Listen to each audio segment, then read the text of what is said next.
Bharat electronics limited அதாவது பிஇஎல்ல deputy engineer ஆகணுமா? அப்போ நீங்க சரியான இடத்துக்கு தான் வந்திருக்கீங்க. இந்த வேலைக்கு அப்ளை பண்றதுல இருந்து செலக்ஷன் வரைக்கும் எல்லா ஸ்டெப்பையும் ரொம்ப சிம்பிளா ஈஸியா புரியற மாதிரி நான் சொல்ல போறேன். வாங்க எல்லா டீடைல்ஸையும் ஒன்னொன்னா பார்க்கலாம். பெல் நிறுவனம் மொத்தம் 35 டெபுட்டி இன்ஜினியர் வேகன்சிகளை அறிவிச்சிருக்காங்க. போஸ்டிங் எங்கன்னு பாத்தீங்கன்னா பெங்களூர்ல. இங்க நீங்க ரொம்ப முக்கியமா நோட் பண்ண வேண்டிய ஒரு விஷயம் இருக்கு. இது ஒரு பெர்மனன்ட் ஜாப் இல்ல. இது ஒரு ஃபிக்ஸ்டு டென்யூர், அதாவது ஒரு குறிப்பிட்ட காலத்துக்கான கான்ட்ராக்ட் பேசிஸ் ஜாப். இத பத்தின மத்த டீடைல்ஸ் நம்ம இப்ப பார்க்கலாம். சரி, இன்னைக்கு நாம என்னென்ன பார்க்க போறோம்னா, முதல்ல இந்த வேலை வாய்ப்பை பத்தி தெரிஞ்சுக்கலாம். அப்புறம் இதுக்கு நீங்க தகுதியானவரான்னு பார்க்கலாம். மூணாவதா ஆன்லைன்ல எப்படி அப்ளை பண்றதுன்னு ஸ்டெப் பை ஸ்டெப்பா சொல்றேன்.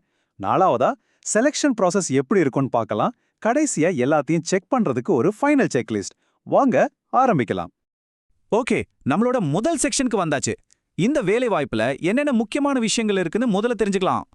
முதல்ல சில அடிப்படை விவரங்களை பார்த்துடலாம். இது பாரத் எலக்ட்ரானிக்ஸ் லிமிடெட், அதாவது பிஎல் நிறுவனத்தோட வேலை. இது ஒரு சென்ட்ரல் கவர்மெண்ட் ஜாப். போஸ்டோட பேரு டெபுட்டி இன்ஜினியர். மொத்தமா 35 வேகன்சி இருக்கு. போஸ்டிங் பெங்களூர்ல இருக்கும். நான் ஏற்கனவே சொன்ன மாதிரி இது ஒரு ஃபிக்ஸ்டு டென்யூர் பேசிஸ் ஜாப், அதை மறக்காதீங்க. இப்போ ரொம்ப முக்கியமான ஒரு பகுதிக்கு வரோம். அதாவது இந்த வேலைக்கு அப்ளை பண்ண உங்களுக்கு என்ன தகுதி இருக்கணும்? நீங்க எலிஜிபிளா? இந்த டேபிள பாருங்க, ரொம்ப தெளிவா கொடுத்திருக்காங்க. டெபுட்டி இன்ஜினியர் போஸ்ட்ல 3 பிரிவு இருக்கு. சிவில் இன்ஜினியரிங்க்கு நீங்க பிஇ, பிடெக் இல்லனா பிஎஸ்சி இன்ஜினியரிங் முடிச்சிருக்கணும். ஆர்கிடெக்சருக்கு பிஆர்க் படிச்சிருக்கணும். தோட்டக்கலை அதாவது ஹார்டிகல்ச்சருக்கு எம்எஸ்சி ஹார்டிகல்ச்சர் முடிச்சிருக்கணும். இது எல்லாத்துக்குமே பொதுவான அப்பர் ஏஜ் லிமிட், அதாவது உச்ச வயது வரம்பு 28 வயசு. உங்க டிகிரி இதுல சரியா வருதான்னு ஒரு தடவைக்கு 2 தடவை செக் பண்ணிக்கோங்க. பொதுவா வயது வரம்பு 28ன்னு சொன்னாலும் சில பேருக்கு இதுல விதிவிலக்கு இருக்கு. அதாவது ரிசர்வ்டு கேட்டகரியில வர்றவங்களுக்கு ஏஜ் ரிலாக்ஸேஷன் உண்டு. அது என்னென்ன, யாருக்கெல்லாம் பொருந்துன்னு இப்போ டீடைலா பார்க்கலாம். இப்போ ஏஜ் ரிலாக்ஸேஷன் பத்தி பார்க்கலாம். நீங்க எஸ்சி அல்லது எஸ்டி பிரிவை சேர்ந்தவரா இருந்தா உங்களுக்கு 5 வருஷம் ரிலாக்ஸேஷன் இருக்கு. ஓபிசிக்கு 3 வருஷம். மாற்றுத்திறனாளிகளுக்கு, அதாவது பிடபிள்யூடி கேண்டிடேட்ஸ்க்கு, அவங்க ஜெனரல் கேட்டகரினா 10 வருஷமும், ஓபிசினா 13 வருஷமும், எஸ்சி எஸ்டினா 15 வருஷம் வரையும் ரிலாக்ஸேஷன் கிடைக்கும். ஸோ உங்க கேட்டகரிக்கு ஏற்ற ரிலாக்ஸேஷனை நீங்க யூஸ் பண்ணிக்கலாம். இதுக்கான சர்டிஃபிகேட் எல்லாம் கரெக்டா வச்சுக்கோங்க. தகுதியெல்லாம் செக் பண்ணியாச்சு. நீங்க எலிஜிபிள்னு தெரிஞ்சா அடுத்த ஸ்டெப் என்ன? ஆமா, ஆன்லைன்ல அப்ளை பண்றது தான். அதை எப்படி பண்றதுன்னு இப்ப பார்க்கலாம். ஆன்லைன்ல அப்ளை பண்றதுக்கு இந்த 5 ஸ்டெப்ஸை ஃபாலோ பண்ணுங்க. முதல்ல அவங்களோட அஃபிஷியல் வெப்சைட்டான BELindia.inக்கு போங்க. அங்க கெரியர்ஸ்னு ஒரு செக்ஷன் இருக்கும், அதை கிளிக் பண்ணுங்க. அதுக்குள்ள போனதும் இந்த வேலைக்கான விளம்பர எண், அதாவது அட்வர்டைஸ்மெண்ட் நம்பர் 383/FTE/CS/REC/2026 தேடி கண்டுபிடிங்க. அப்ளிகேஷன் ஃபார்மை ரொம்ப கவனமா எந்த தப்பும் இல்லாம ஃபில் பண்ணுங்க. கடைசியா ஃபீஸ் கட்டிட்டு சப்மிட் பண்ணிடுங்க. அவ்வளவுதான். அப்ளிகேஷன் ஃபீஸ் எவ்வளோன்னு பார்த்தீங்கன்னா, எஸ்சி, எஸ்டி மற்றும் மாற்றுத்திறனாளி கேண்டிடேட்ஸ்க்கு எந்த ஃபீஸும் கிடையாது. உங்களுக்கு முழு விலக்கு இருக்கு.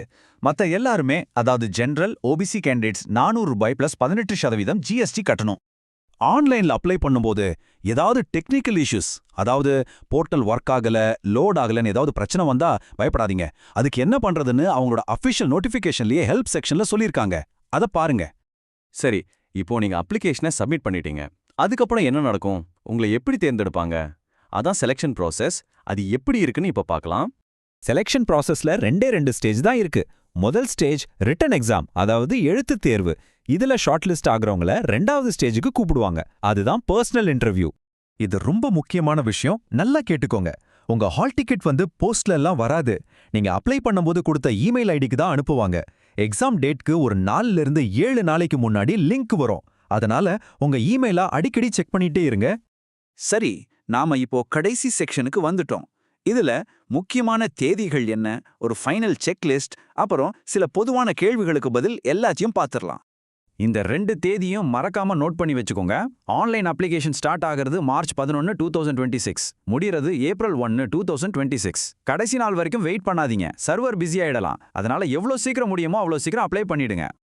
இதுவரை நாம பார்த்த முழு ப்ராசஸையும் ஒரு தடவை வேகமா பார்த்துடலாம். முதல்ல நீங்க எலிஜிபிளானு செக் பண்ணுங்க.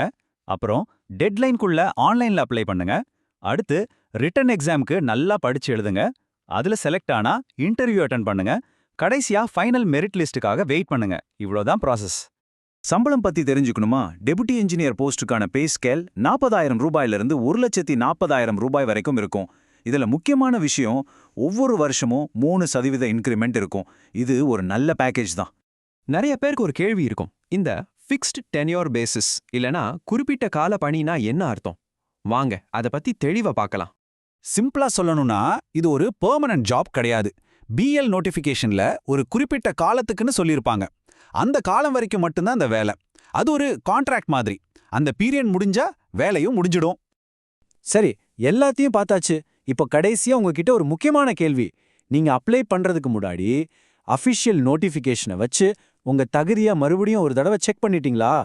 ஏன்னா அதுதான் உங்க வெற்றிக்கான முதல் படி. அதை சரியா செஞ்சாலே பாதி வேலை முடிஞ்ச மாதிரி தான். உங்க எல்லாருக்கும் ஆல் தி பெஸ்ட்.